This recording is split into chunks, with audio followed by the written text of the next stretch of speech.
아멘. 여러분 행복하십시오. 성령 충만하십시오. 아멘. 마태복음 15장 1절부터 20절까지 말씀을 읽었습니다. 마태가 전해주는 이야기의 선을 따라가면서 예수님의 메시지를 듣기를 원합니다. 첫째 포인트입니다.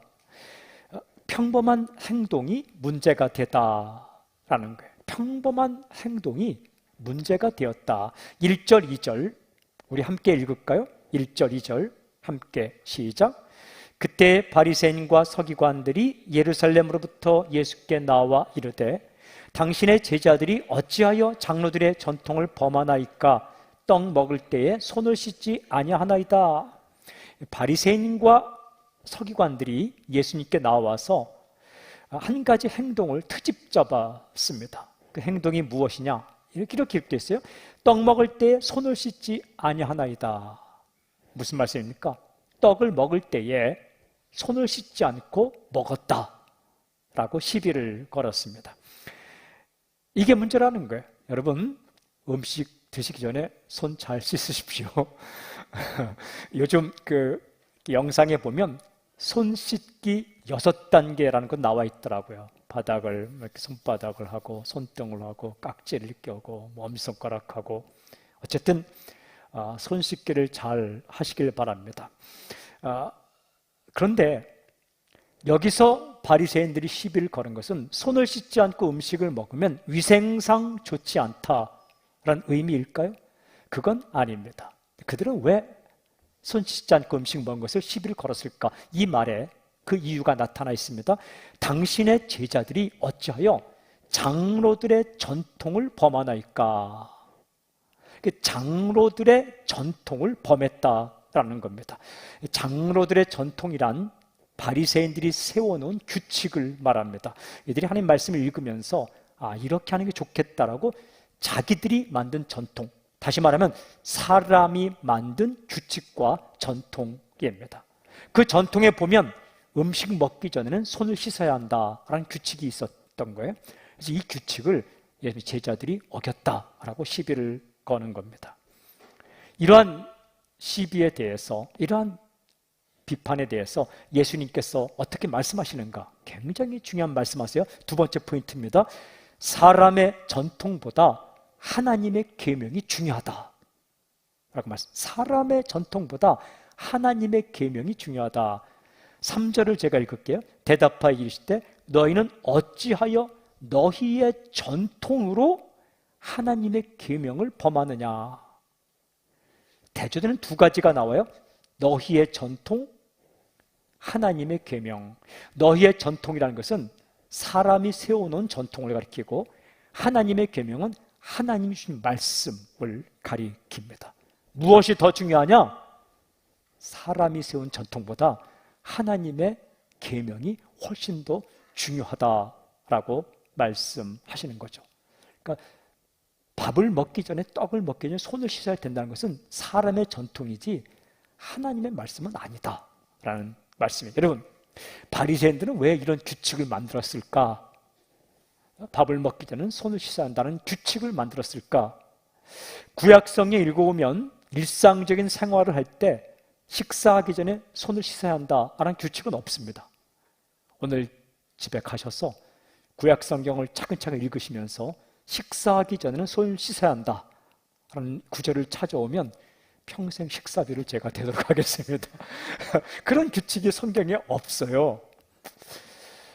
하지만 레위기 15장 11절에 보면 단 하나의 조항이 있는데 유출병이 있는 사람은 다른 사람을 만지기 전에, 유출병이라는 이 병이 있는 사람은 다른 사람을 만지거나 또 손을 대기 전에 손을 씻어야 한다라는 규칙이 있습니다. 아마 요즘처럼 이 전염병이나 그 병이 옮겨갈 가능성이 있으면 그 사람 항상 손을 씻어야 한다라는 규칙은 있는 거죠. 하지만 음식 먹기 전에 꼭 모든 사람이 손을 씻어야 된다는 규칙은 없습니다. 다만 어떤 조항이 있냐면 제사장들에 대한 조항이 있어요. 출애굽기 30장 17절부터 21절까지 읽으면 이런 조항이 있습니다. 아론과 그의 아들들이 그 두멍에서, 두멍 물두멍입니다. 물두멍에서 수족, 손과 발을 씻되 그들이 회막에 들어갈 때 물로 씻어 죽기를 면할 것이요 이와 같이 그들이 그 수족을 씻어 죽기를 면할지니 이는 그와 그의 자손이 대대로 영원히 지킬 줄이니라. 그러니까 성전에서, 회막에서 제사를 담당하던 제사장들이요, 제사를 드리러 성막에 들어갈 때, 성전에 들어갈 때 손과 발을 씻고 들어가야 된다. 왜냐하면 깨끗한 마음과 깨끗한 몸으로 그 직분을 감당해야 되기 때문에 제사장들은 성전에 들어갈 때 손을 씻어라, 발을 씻어라, 이런 조항이 있는 거죠. 이것은 하나의 의식입니다. 의식이에요. 의식이란 뭡니까? 어떤 의미를 가지고 있는 거죠. 예를 들면 양복을 입고 넥타이를 맨다. 이것은 정중함의 표현이겠죠. 슬픔을 당할 때 검은색을 옷을 입는다. 이건 그냥 하나의 의식이죠. 이렇게 슬픔을 표현하는 거죠. 하지만 양복을 입지 않았다고 해서 정중한 마음이 없는 건 아니죠. 그죠? 하나의 마음을 타는 의식인데, 제사장들이 성전에 들어가기 전에 손을 깨끗이 씻고 발을 깨끗이 수족을 닦는 것은 하나님 앞에서 깨끗한 몸으로 나아가기 위한 하나의 의식인 거죠. 그런데 이 바리새인들은 제사장들이 성전에 들어갈 때 해야 할 손 씻는 의식을 일상생활로 가져와서 모든 사람이 식사하기 전에 손을 씻어야 된다는 규칙을 스스로 만들어 놓았다는 거예요. 이 규칙을 가지고 제자들의 행동을 보니까 떡 먹기 전에 손을 안 씻었거든요. 그래서 비판하고 있는 겁니다. 근데 예수님은 어떻게 말씀하십니까? 그건 사람의 규칙이지 사람의 규칙으로 사람을 비판해서는 안 된다. 더 중요한 게 있는데 하나님의 계명이다라고 말씀하시는 거죠. 이 사람이 세운 규칙으로 하나님의 말씀을 이렇게 밀어내는 예를 예수님이 아주 친절하게 하나 들어주신데 바로 이런 예입니다. 이어지는 4절부터 6절에 이런 기록이 있어요. 하나님이 이르셨을 때 네 부모를 공경하라 하시고 또 아버지나 어머니를 비방하는 자는 반드시 죽임을 당하리라 하셨거늘. 그러니까 아버지나 어머니를 비방하는 자는 죽임을 당하리라. 그만큼 부모를 존중해야 된다는 말씀하셨죠. 너희는 이르되 누구든지 아버지에게나 어머니에게 말하기를 내가 드려 유익하게 할 것이 하나님께 드림이 되었다고 하기만 하면 그 부모를 공경할 것이 없다 하여 너희의 전통으로 하나님의 말씀을 피하는도다. 굉장히 중요한 예를 드세요. 하나님의 계명은 무엇입니까? 네 부모를 공경하라. 하나님의 계명이에요. 여러분, 성경 말씀보다 효도를 강조하는 책은 없습니다.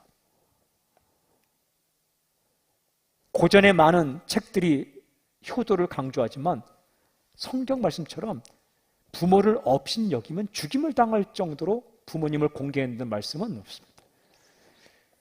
하나님의 계명이에요. 이게 사람의 전통 아니에요. 네 부모를 공경하라. 사람이 세운 전통이 아니라 하나님이 주신 말씀입니다. 이게 십계명의 제5계명입니다. 5번째 계명입니다. 출애굽기 20장 12절과 신명기 5장 16절에 정확하게 기록되어 있어요. 출애굽기 20장 12절 네 부모를 공경하라. 그리하면 네 하나님 여호와가 네게 준 땅에서 네 생명이 길리라. 부모님을 공경하면 하나님께서 그 사람의 인생을 형통케 해주겠다. 신명기 5장 16절 너는 네 하나님 여호와께서 명령한 대로 네 부모를 공경하라. 그리하면 네 하나님 여호와가 네게 준 땅에서 네 생명이 길고 복을 누리리라. 명령이에요. 여기서 부모를 공경한다는 것은요, 마음으로만 존경하는 게 아니에요. 마음으로 존경하는 것 넘어서 물질로 섬기는 것까지 포함합니다. 본뜻이 그래요. 그리고 육신을 돌보는 것까지 포함합니다.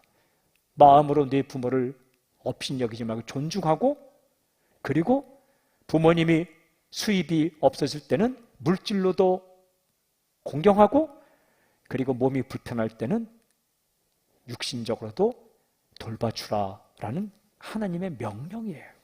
그런데 바리새인들은 어떤 전통을 세웠냐 하면 아주 희한한 전통을 세웠습니다. 어떤 전통? 내가 하나님께 헌금을 드렸으면 부모님께 내가 용돈과 생활비를 줘야 되는데 용돈과 생활비를 주는 그 돈을, 줘야 할 돈을 하나님께 드렸으면 그것으로 됐다라는 전통을 세웠습니다. 그것을 고르반이라고 하는데, 고르반이라는 뜻은 드림, 희생. 마가복음 7장 11절에 이렇게 기록되어 있어요. 너희는 이르되 사람이 아버지에게나 어머니에게나 말하기를 내가 드려 유익하게 할 것이 고르반, 곧 하나님께 드림이 되었다고 하기만 하면 그만이라 하고.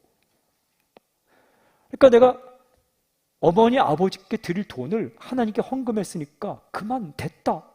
이게 고르반이란 히브리어예요. 드렸다, 희생했다. 그러면 괜찮다라는 법을 세웠다는 거예요. 이거 하나님의 말씀이 아니라 인간이 세운 전통이다. 예수님이 이렇게 말씀하십니다. 너희의 전통으로 하나님의 말씀을 폐하는도다. 이게요, 예수님을 잘 믿는다고 하는 사역자들이 범하는 잘못이에요. 나는 선교회, 나는 전도회, 나는 목회 일을 해, 나는 하나님께 충성해 하면서 부모님께 전화 걸지 않고 돌보지 않고, 나는 내가 가지고 있는 물질을 선교비로 드렸어. 그리고 부모님께 용돈 드리지 않고. 그게 고르반. 이거는 인간이 만든 전통인데 하나님의 말씀과는 다르다라는 거예요. 하나님의 명령은 네 부모를 공경하라. 여러분, 하나님께도 잘하고 부모에게도 잘해야 된다. 둘 다 잘해야 된다라는 말씀이에요. 저도 젊었을 때 이런 잘못을 범하기도 했습니다. 바쁘다는 핑계로 많이 돌아보지 못하고, 그거 안 된다는 거예요. 근데 바리새인들은 하나님께 헌금 드렸으면 그것으로 됐다라는 전통을 만들었다. 그러니까 사람의 전통으로 하나님의 말씀을 폐해버린 잘못.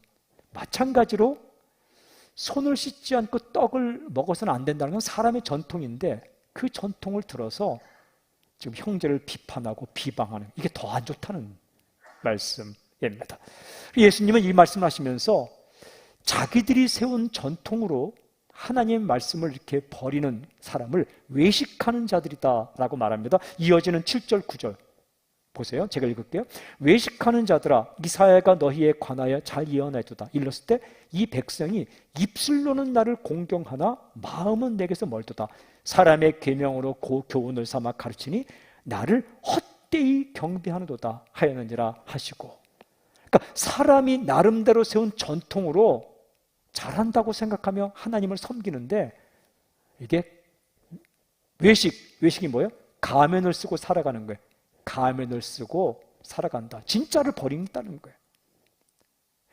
입술로는 하나님을 경배한다고 하지만 마음은 먼 것처럼 진짜 본질을 버렸다. 하나님께서 마음이 아프다는 겁니다. 그러니까 사람이 세운 전통으로 하나님을 섬기면서 하나님의 마음과는 다르게 행동할 때 하나님의 마음은 아프다라는 겁니다. 그래서요, 사람이 만든 예배 형식들이 때로 하나님께 예배드리는 걸 방해할 때도 있습니다. 사람이 만든 예배 형식은 예배를 잘 드리기 위해서 만든 형식이에요. 그래서 그 형식을 따라가면 예배를 잘 드려요. 근데 어느 날 그 형식이 전통으로 꽉 굳어지면 사람이 만든 예배 전통이 진짜 예배 드리는 걸 방해할 때도 있어요. 왜 처음에 묵도로 시작 안 합니까? 왜 끝에는 축도를 안 합니까? 왜 일어나서 하지 않습니까? 성경에 예배는 묵도로 시작할지니라 이런 말씀은 없어요. 혹시 찾아오시면 예배는 축도로 마칠지니라 그것도 없어요. 왜 축도하는지 아십니까? 예배를 마치고 세상으로 나가는 성도님들을 축복해서 보내고 싶어서 마지막에 축도하는 거예요. 축도를 처음에 한다고 잘못된 거 아니에요. 그런데 이것이 우리가 만든, 하나님을 좀 잘 예배하기 위해 만든 전통인데 그 전통에 사로잡히면 왜 안 하지? 왜 안 하지? 사람을 비판하잖아요. 하나님 마음은 더 아파요. 기도 형식들, 기도는 딱 한 개 조건, 예수님의 이름으로 기도할지니라, 이것밖에 없어요. 눈을 뜨고 하느냐, 눈을 감고 하느냐. 성경에 눈 감고 기도할지니라 이런 말씀이 있습니까? 찾아오시면 평생 눈 뜨고 기도할 특권을 드리겠습니다. 왜 눈을 감느냐? 집중이 잘 되기 때문에 눈을 감는 거예요. 하지만 운전할 때 기도하고 싶으면 눈 감고 기도하면 안 돼요. 큰일 나는 거죠. 일어서서 하던 기도 형식들. 만약에 1시간 기도하는 사람이 1분 기도하는 사람을 비판한다. 그러면 자기가 생각하고 있는, 본인이 생각하고 있는 기도의 어떤 전통으로 말미암아 다른 사람 비판하니까 하나님의 계명, 형제를 사랑하고 미워하지 말라는 이 계명을 어기는 게 되는 거죠. 선교단체의 모든 규정들이 오히려 선교를 방해할 수도 있어요. 즉각적인 선교를 해야 되는데 행정 절차가 너무너무 복잡해서 방해할 수 있는 거예요.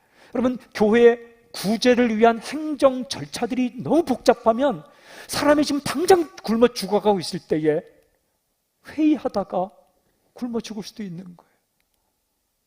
그렇죠? 구호단체에서 헬리콥터를 띄우고 배를 띄워야 되는 절차가 아주 복잡하면 이미 사람이 죽어가고 있는데 즉각적으로 반응하지 못하고 죽은 다음에 헬리콥터를 띄우고 또한 배를 보낼 수도 있는 거죠. 그러니까 우리가 세운 절차와 형식과 규정, 이런 것들이 자칫 잘못하면 본뜻을 어길 수 있는 것처럼 바리새인들이 세운 전통이 하나님의 말씀을 폐할 수도 있다. 그러니까요, 우리가 날마다 하나님 앞에서 껍질만 붙잡고 있는 건 아닌지, 이게 형식만 붙잡고 있는 건 아닌지, 가면 쓰고 살고 있는지, 쓰고 살고 있지 않은지 이렇게 돌아봐야 되는 거죠. 그러니까 예수님께서 말씀하신 거예요. 너희는 지금 너희의 전통으로 하나님의 말씀을 폐하고 있구나 라고 말씀하셨어요. 여러분, 그렇다면 처음에 제기됐던 질문, 손을 씻지 않고 떡을 먹는다, 이 제기된 질문에 대해서 예수님은 무엇이 하나님의 계명이고 무엇이 사람의 전통이냐고 말씀하시는가? 그러니까 이 손을 씻지 않고 음식을 먹는 것에 대하여 예수님은 어떻게 말씀하실까? 오늘 핵심 주제인 세 번째 포인트입니다. 입에서 나오는 말이 중요하다. 입에서 나오는 말이 중요하다. 여러분, 바리새인과 서기관들이 제기했던 비판, 손 씻지 않고 떡을 먹는다에 대해서 예수님께서 하신 말씀이 10절부터 마지막 20절까지 쭉 기록되어 있는데 굉장히 중요한 말씀을 우리에게 주시고 있어요. 먼저 10절과 11절 제가 읽어볼게요. 무리를 불러 이르시되 듣고 깨달으라. 입으로 들어가는 것이 사람을 더럽게 하는 것이 아니라 입에서 나오는 그것이 사람을 더럽게 하는 것이니라. 무슨 말씀입니까? 정확한 말씀. 먹는 음식이 사람을 더럽게 만들지 않는다. 입에서 나오는 말이 사람을 더럽게 만든다라는 거예요. 직격탄을 날립니다. 너게 떡 먹을 때 손 안 씻고 먹는다고 비판하고 있지만 입으로 들어가는 음식이 사람을 더럽게 만드는 것 아니야 라고 말씀하시는 거죠. 이렇게 말씀하니까 베드로가 이렇게 우려 섞인 목소리로 예수님께 말하면 12절, 이에 제자들이 나와 이르되 바리새인들이 이 말씀을 듣고 걸림이 된 줄 아시나이까? 걸림이 되었다는 것은 바리새인들의 심기를 건드렸다. 아니, 왜 그렇게 직접적으로 말씀하셔서 바리새인들이 심기를 건드립니까? 이때 예수님께서 굉장히 중요한 말씀하세요. 13절 14절 예수께서 대답해 이르시되 심은 것마다 내 하늘 아버지께서 심으시지 않은 것은 뽑힐 것이니 그냥 두라. 그들은 맹인이 되어 맹인을 인도하는 자로다. 만일 맹인이 맹인을 인도하면 둘이 다 구덩이에 빠지리라. 주께서 말씀하세요. 그냥 두라. 심기가 불편해서 도전하든 말든 그냥 두라. 신경 쓰지 않겠다. 주님께서 그냥 바른 말씀하시고 그들의 반응에는 신경 쓰지 않겠다. 왜 그러냐? 정확히 이렇게 되어 있어요. 심은 것마다 내 하늘 아버지께서 심으시지 않은 것은 뽑힐 것이다. 하나님께서 심지 않은 것은 언젠가 뽑힌다. 사람이 세운 전통은 언젠가 뽑힌다라는 거예요. 하나님의 말씀은 영원하지만 사람이 세운 전통과 형식은 언젠가 뽑힐 때가 있다. 또 한 가지는 이렇게 해서 맹인이 맹인을 인도하면 둘이 다 구덩이에 빠지리라. 뭘 알지도 못하고 사람을 인도하면 인도하는 자나 따라가는 자나 피해를 보게 될 것이다 라는 말씀이에요. 그랬더니 베드로가 이렇게 질문합니다. 15절에 베드로가 대답하여 이르되 이 비유를 우리에게 설명하여 주옵소서. 무슨 뜻입니까? 주님, 정확하게 알고 싶으니까 예수님 말씀을 좀 우리에게 설명해 주십시오. 예수님께서 가장 중요한 말씀을 이제 하십니다. 16절부터 20절 우리 한번 큰 목소리 읽겠습니다. 16절 20절 함께 읽겠습니다. 시작. 예수께서 이르시되 너희도 아직까지 깨달음이 없느냐? 입으로 들어가는 모든 것은 배로 들어가서 뒤로 내버려 주는 줄 알지 못하느냐? 입에서 나오는 것들은 마음에서 나오나니 이것이야말로 사람을 더럽게 하느니라. 마음에서 나오는 것은 악한 생각과 살인과 간음과 음란과 도둑질과 거짓 증언과 비방이니 이런 것들이 사람을 더럽게 하는 것이요 씻지 않은 손으로 먹는 것은 사람을 더럽게 하지 못하느니라. 예수님은요 두 가지를 대조해서 말씀하셨어요. 하나는 입으로 들어가는 것, 또 하나는 입에서 나오는 것.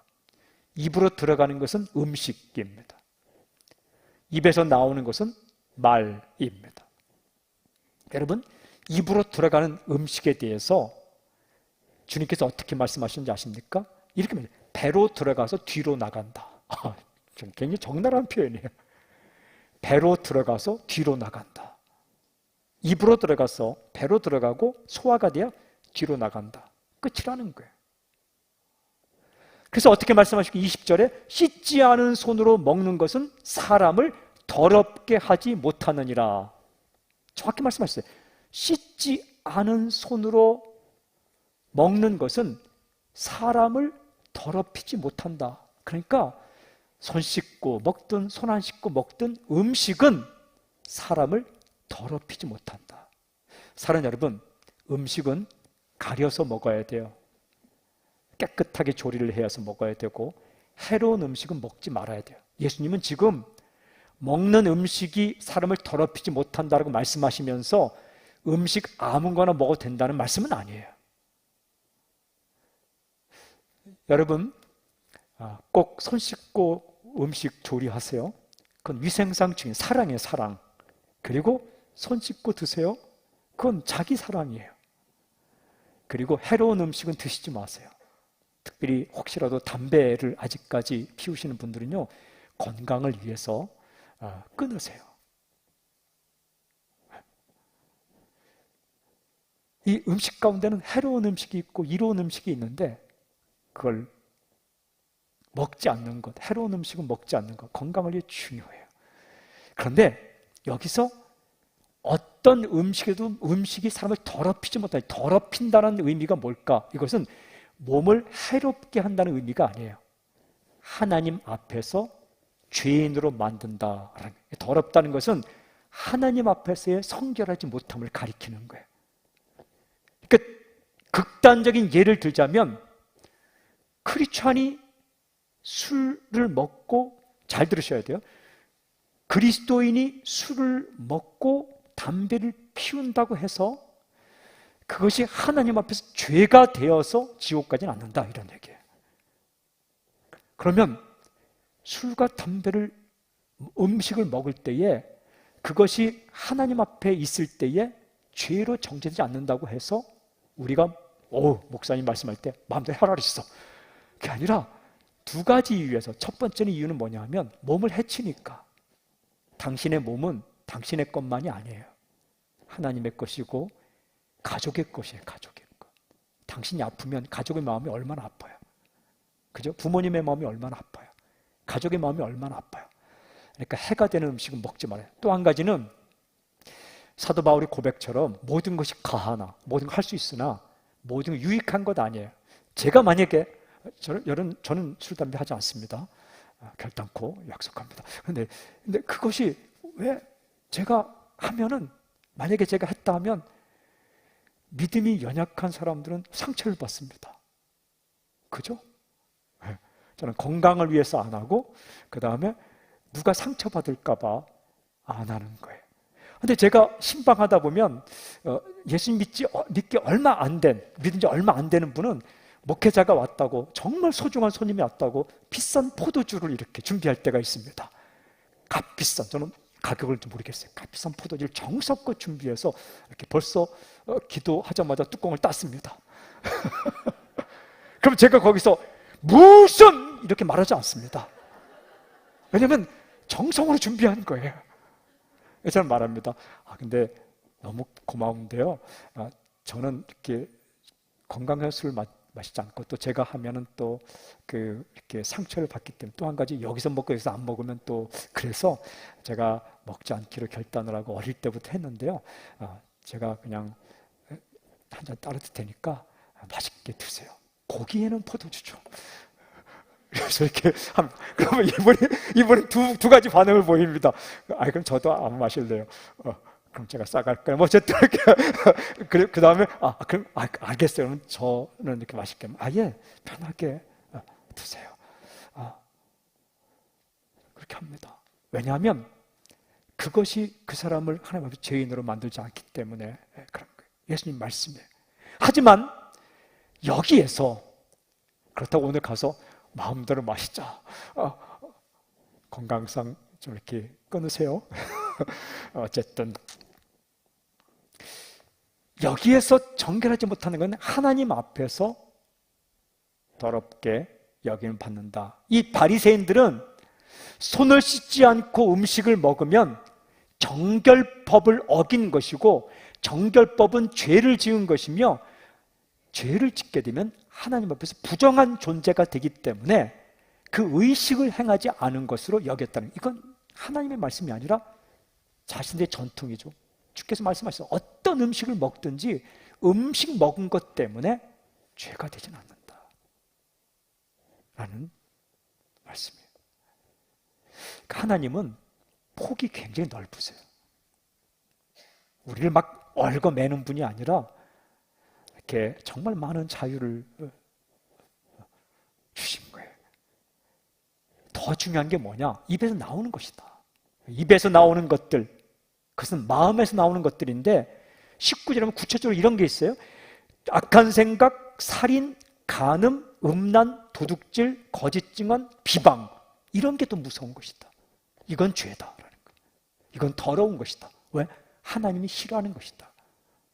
악한 생각, 살인, 간음, 음란, 도둑질, 거짓 증언, 비방. 지금 이 바리새인들이 뭐 하고 있어요? 자기들은 손 씻고 떡 먹었다고 손 씻지 않고 떡 먹지 않은 제자들을 비방하고 있잖아요. 너희들 손 안 씻고 먹은 제자들을 손 씻고 먹었다고, 어쩜 의식을 지켰다고 제자 비방하는 거, 그게 더 무서운 거야. 그게 더 무서운 거야. 하는 거예요. 우리 함께 무릎 꿇고 기도합시다. 근데 무릎을 꿇지 못했어요. 너 왜 무릎 안 꿇고 기도해? 그게 더 무서운 죄라는 거예요. 한 번은 선교단체에서 다 함께 일어나 찬양합시다. 근데 맨 그때 일어나지 않는 한 사람이 있었어요. 그 선교단체 대표가 왜 하나님 앞에 찬양하는데 일어나는데 일어나지 않습니까? 보니까 휠체어를 타고 오시는 거예요. 최선을 다해 찬양하고 있는데, 여러분, 그 선교단체 대표가 눈물을 흘리며 회개했던 거 아니에요. 나는 한 가지 틀에 내 모든 것을 넣고 있구나. 예수님께서 말씀하시는 거예요. 이 악한 생각, 살인, 간음, 음란, 도둑질, 거짓 증언, 비방이 마음속에 가득 찬데, 이 마음속에 있던 것이 입으로 툭 튀어나와서 살인의 말과 더러운 말과 음란한 말과 거짓 증언한 말과 비방, 이게 더 무서운 죄다. 입에서 나오는 말, 이것은 어떻게? 18절에 이것이야말로 사람을 더럽게 하느니라. 그 다음에 20절, 이런 것들이 사람을 더럽게 하는 것이요, 하나님 앞에서 깨끗하지 못하고 그리고 사람을 죄악으로 빠뜨린다 라는 말씀입니다. 사람의 전통보다 하나님의 계명이 더 중요한데, 사람의 전통은 음식 먹기 전에 손 씻어야 된다. 하나님의 계명은 비방하지 말라, 욕하지 말라, 이런 말씀이에요. 제가 이 말씀을 묵상하면 질문이 생겼어요. 그렇다면 말이, 입에서 나오는 말이 이토록 중요하다면 예수님은 어떤 말들을 하지 말라고 말씀하셨을까? 성경을 찾아보니까 굉장히 많았어요. 특별히 잠언의 말에 대한 것이 참 많았습니다. 바울 서신에도 참 많더라고요. 제가 너무 많아서 마태복음에 한정을 시켰어요. 마태복음 묵상하고 있으니까. 그러다가 마태복음 5장, 6장, 7장이 산상보훈인데 우리가 이 땅에서 살아가는 법에 대해 말씀하신 그곳에 있지 않을까 해서 마태복음 5장, 6장, 7장에 제한을 시켜서 찾아봤어요. 그랬더니 2절을 찾았습니다. 먼저 마태복음 5장 22절에 나는 너희에게 이르노니 형제에게 노하는 자마다 심판을 받게 되고 형제를 대하여 라가라 하는 자는 공에 잡히게 되고 미련한 놈이라 하는 자는 지옥불에 들어가게 되리라. 7장 1절 비판을 받지 아니하면 비판하지 말라. 이 2절에 보니까 우리가 매일 매순간 순간마다 아주 쉽게 범하는 입의 범죄가 있더라고요. 해서는 안 되는 말 3가지. 그것은 화내는 말, 욕하는 말, 비판하는 말. 예수님이 이렇게 말씀하셨더라고요. 형제를 대하여 화내면 안 된다. 노하는 자, 그러니까 화를 내면서 말하는 사람, 이 사람 아니라는 거예요. 화를 내면서 무엇인가를 말하는 사람은요, 그 밑바닥에 교만이 있습니다. 상대방을 깔보는 거죠. 여러분, 화가 나면 일단 입을 다무세요. 화가 나면 말을 참으세요. 말할 때 화가 난 상태로 말하면 그 말에 독이 있습니다. 듣는 사람의 마음을 상처내요. 그리고 말하는 본인의 인생도 상처를 내게 되는 거예요. 여러분, 화를 내면서 말을 하면 무엇 때문에 화를 내는지는 모르겠지만 남는 것은 화난 얼굴과 그 목소리밖에 남지 않아요. 일단 화를 내면서 말을 하면 듣기 싫어요. 올바른 이야기도 옳은 이야기도 화를 내면서 말하면 듣기 싫어요. 예전에 부흥회를 참석하면 부흥 강사 목사님들 중에 막 그 인상 쓰고 분노하며 욕하며, 근데 저는 일단 그 자체가 싫었어요. 우리가 얼마나 쉽게 화를 내며 말을 하는지 예수님이 말씀하시는 거예요. 분을 내며 형제에게 노하는 자마다 심판을 받게 된다. 형제에게 분을 내고 화를 내는 거는 이건 죄다. 이게 더러운 행동이고 사람을 더럽게 만들고 하나님 앞에서 더러운 삶이다라는 거예요. 2번째는 형제를 향하여 라가라고 말하든지 미련한 놈이라고 말하면 안 된다. 지옥불에 들어간다. 이건 욕하는 거예요. 욕하는 말은 하지 말라. 라가 하면 무슨 뜻이냐면 돌대가리 이런 뜻이에요.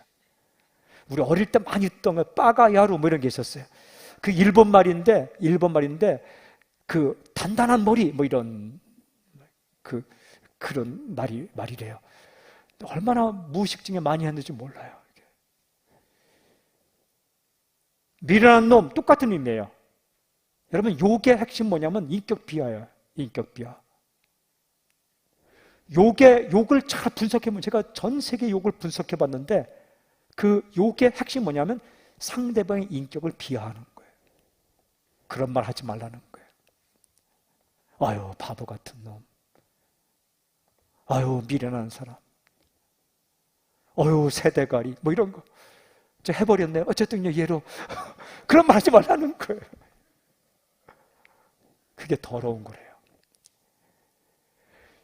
인간이 세운 수많은 전통보다 중요한 것이 하나님의 계명인데, 하나님의 마음은 가까운 사람을 향해 욕하지 말라. 여러분, 욕을 들으면 마음이 상해요. 욕하는 것을 곁에서 들으면 사람의 마음이 상해요. 깨끗한 말을 하십시오. 건강한 말을 하십시오. 건전한 말.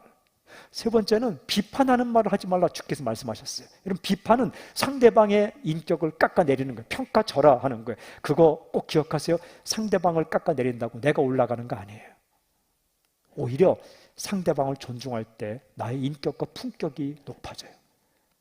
어린 사람에게 어린 사람을 비판하거나 무시하지 않고 잘 이렇게 대해줄 때 그 사람의 인품이 존중을 받게 되는 거 아닙니까? 그래요. 화내는 말, 욕하는 말, 비판하는 말, 이 삼총사를 주님께서 하지 말라고 했어요. 제가 이 말씀을 묵상하면서 마지막으로 이 질문을 했어요. 그러면 내가 어떻게 하면 이런 말 하지 않고 사람을 세워주고 사람을 살려주는 말을 하며 살 수 있을까? 라는 질문. 그래서 성경을 다 찾지 않고 마태복음에 한정시키고 마태복음 가운데 다시 5장, 6장, 7장 산상보훈에 한정시켰더니 마태복음 5장의 첫 부분에 이런 말씀이 있었어요. 마태복음 5장 3절 심령이 가난한 자는 복이 있나니 천국이 그들의 것이며. 여기 심령이 가난한 자, 즉 가난한 마음, 이 마음을 가져야 입에서 나오는 말이 아름다워지더라고요. 천국이 그들 마음에 천국이 임해야 말이 부드러워지더라고요. 여기서 가난한 마음이란 푸토코인데, 푸토코인은 뭐냐면 부도난 마음. 부도 아시죠? 무서운 거잖아요. 빈털터리 마음. 그러니까 나는 아무것도 아니야, 이런 고백. 내가 뭔가 된 것처럼 하면 상대방을 비판해요. 내가 뭔가 된 것처럼 하면 화를 내요. 내가 대단한 것처럼 여기면 욕을 해요. 하지만 나는 부족하고 겸손한 마음이에요. 나는 부족한데, 나는 아무것도 아닌데, 이 마음, 가난한 마음을 가지면요 감사밖에 없어요. 제가 이번에 가정적으로 이렇게 일을 당하면서 우리 성도님들이 문자도 주시고 또 이렇게 사랑도 표현해 주시고 하면서 과분한 사랑을 받았어요. 나는 자격이 없는데, 그랬더니 마음에 진짜 막 감사가 생기는 거예요. 고마운 마음뿐이에요. 우리 교회 성도님들과 또 고향교회 또 이렇게 저를 가르쳐줬던 분들이 장로님 되시고 이런 분들, 또 후배도 장로님이 되셔서 제가 가르쳤던 학생이 장로님 되셨더라고요. 그들이 와서 이렇게 함께 우리 성도님들이 그때 주신 마음이 가난한 마음, 부모님을 향해서도 내가 해드린 것도 없는데 부모님이 내게 사랑을 주셨구나.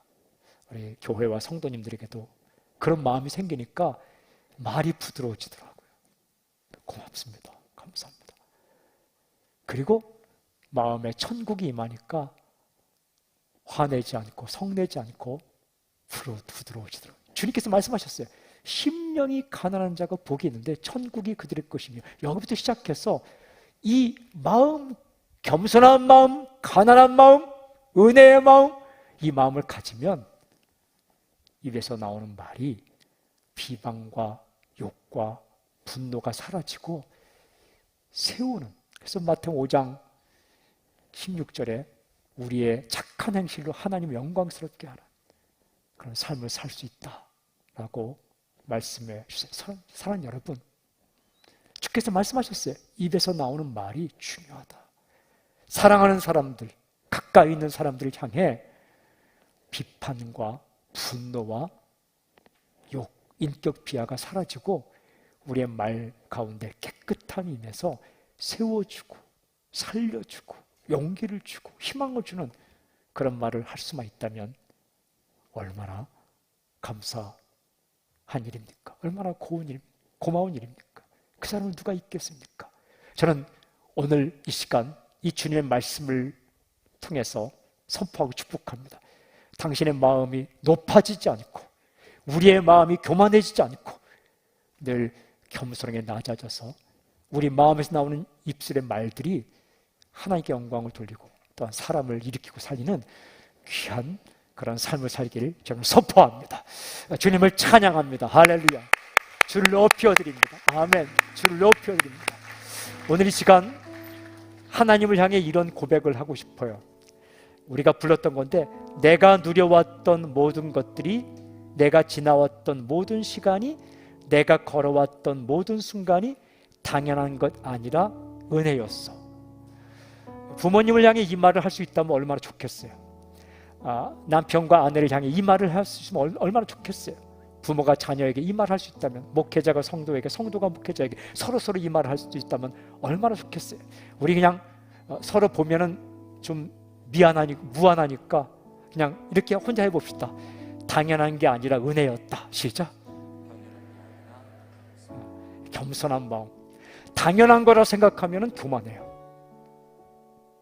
내가 받을 당연한 권리라 생각하면 화를 낼 수밖에. 나를 무슨 취급하는 거야?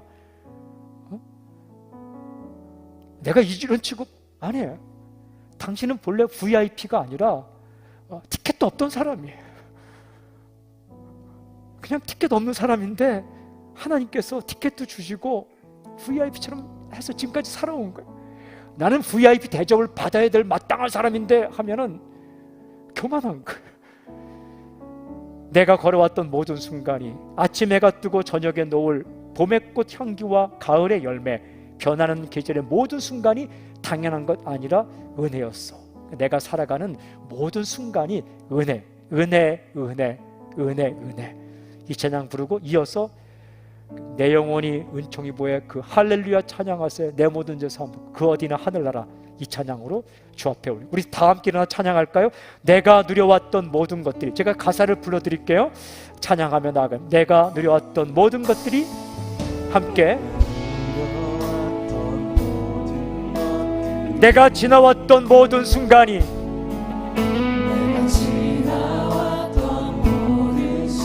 내가 걸어왔던 모든 순간이,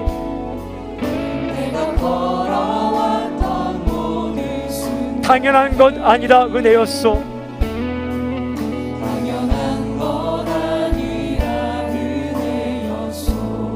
아침 해가 뜨고 저녁에 노을, 봄의 꽃향기와 가을의 열매,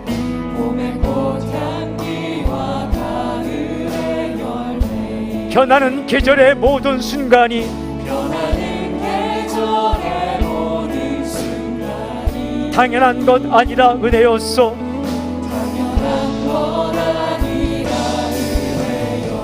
내가 이 땅에 태어나 사는 것,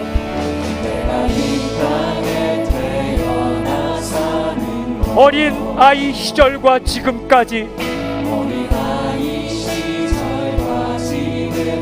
숨을 쉬며 꿈을 꾼 삶, 당연한 것 아니라 은혜였소.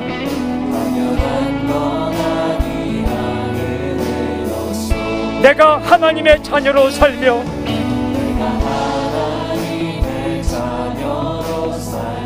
오늘 찬양하고 예배하는 삶,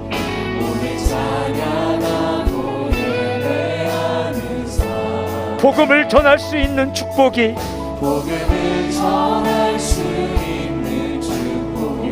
당연한 것 아니라 은혜였어. 모든 것이 은혜.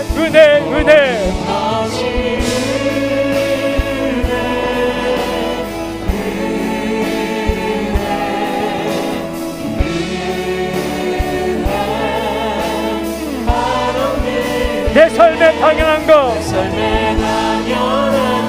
하나도 없었던 것이 모든 것이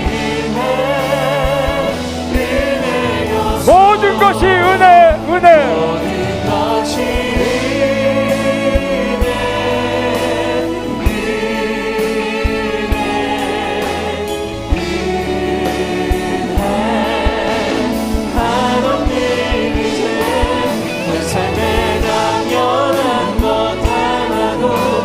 없었던 것이 모든 것이 할렐루야 찬양하세. 할렐루야 아멘. 찬양하세.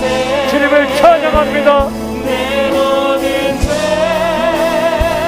사함받고 아멘. 주 예수와 동행하니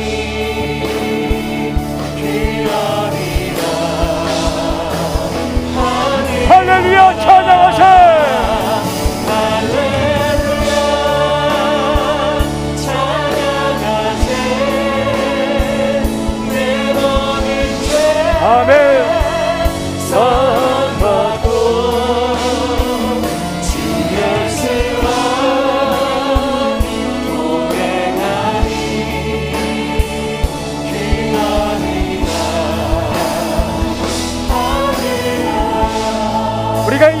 말씀을 기억하며 한 가지 위해서 기도하겠습니다. 한 가지, 오늘 주님 메시지 입에서 나오는 말이 중요하다 말씀하셨는데, 하나님, 나의 마음 가운데 교만한 마음이 아니라 가난한 마음, 겸손한 마음을 주십시오. 가족을 바라보아도, 부모님을 바라보아도 내가 잘나서가 아니라 가족의 은혜로, 부모님의 은혜로 내가 지금까지 살아왔음을 고백하게 하여 주시옵시고, 하나님을 향해서도 하나님 아버지, 내가 당연하게 누리는 것이 아니라 하나님의 은혜였음을 고백하게 해주십시오. 하나님 아버지, 사랑하는 사람들을 향해서 비판하고 조롱하며 욕하며 화내는 말이 아니라 세워지고 사랑하는 말을 하며 살 수 있도록 나의 마음과 입술을 주관하여 주시옵소서. 가난한 마음과 천국의 마음을 주시옵시고, 세워지고 사랑하는 말을 할 수 있도록 우리를 붙잡아 주시옵소서. 나사렛 예수 명하니 더러운 마음과 더러운 말은 사라질지어다. 거친 말도 사라질지어다. 아버지, 나의 입술을 주관하여 주시고 마음을 주관하여 주셔서 주의 음성을 따라 살게 하여 주시옵소서. 이 시간 주여 한번 외치고 통성으로 기도하며 주 앞으로 나아가겠습니다. 함께 기도하겠습니다. 주여! 아버지 하나님, 할렐루야, 아멘, 아멘, 아멘. 은혜였음을 고백합니다.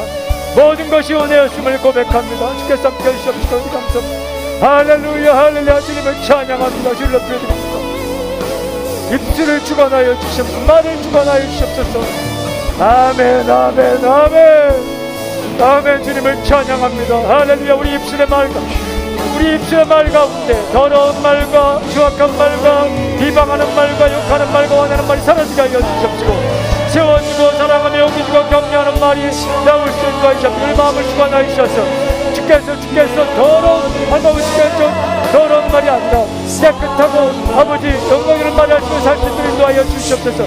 우리 마음을 겸손한 마음으로 만들어 주시옵소서. 아버지만 잡게 주시옵시고, 아버지 우리의 입술과 혀를 주관하여 주시옵소서. 할렐루야, 찬양하세요. 할렐루야, 찬양하세. 내 모든 죄 사함받고 주 예수와 동행하리. 귀하리라 하늘나라. 하나님, 주의 말씀대로 우리 마음 가운데 가난한 마음, 겸손한 마음을 허락하여 주시옵소서. 하나님이시지만 이 땅에 사람의 몸을 입기까지 낮아지시고 나신 예수 그리스도의 마음이 오늘 우리 마음 가운데 임하게 하여 주시옵소서. 우리가 받는 사랑, 우리가 받는 모든 것들이 당연이 아니라 은혜임이 믿어지게 하여 주시옵시고, 하나님을 향해, 사람을 향해 하나님, 우리 입에서 나오는 말들이 거룩하고 경건하며 깨끗하며 힘을 주며 세워주는 말이 될 수 있도록 인도하여 주시옵소서. 분노가 사라지게 하여 주시옵소서. 교만이 사라지게 하여 주시옵소서. 악함이 사라지게 하여 주시옵소서. 거짓이 사라지게 하여 주시옵소서.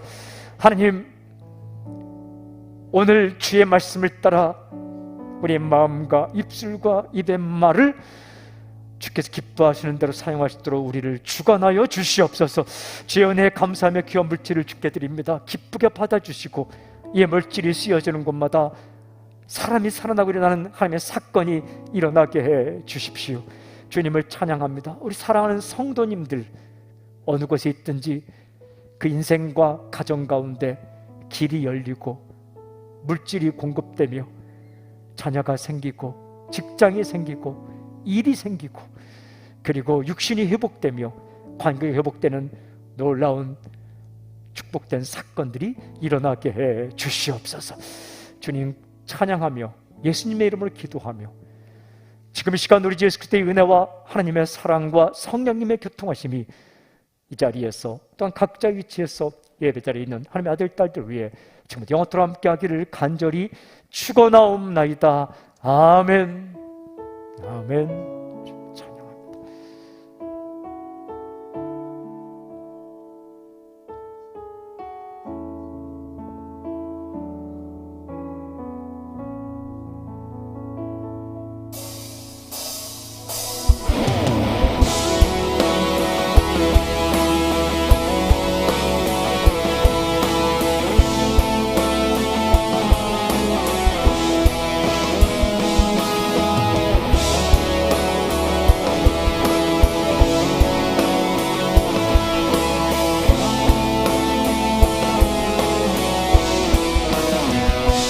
영원히 은총이와 주의 되지 벗고 보니 슬픈 마음 이 세상도 천국으로 하리라. 할렐루야 찬양하세. 내 모든 죄 사함받고 주 예수와 동행하니 이러리라.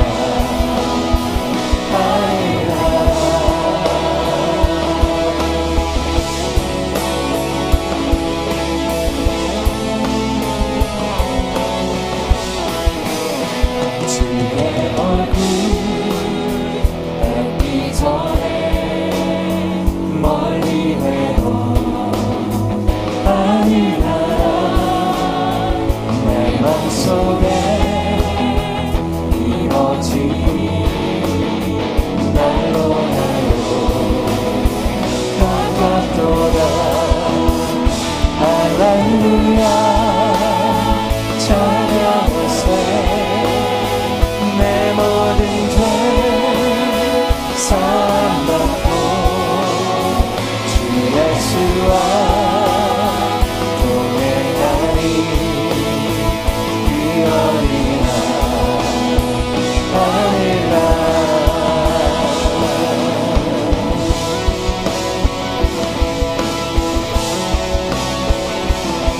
높은 산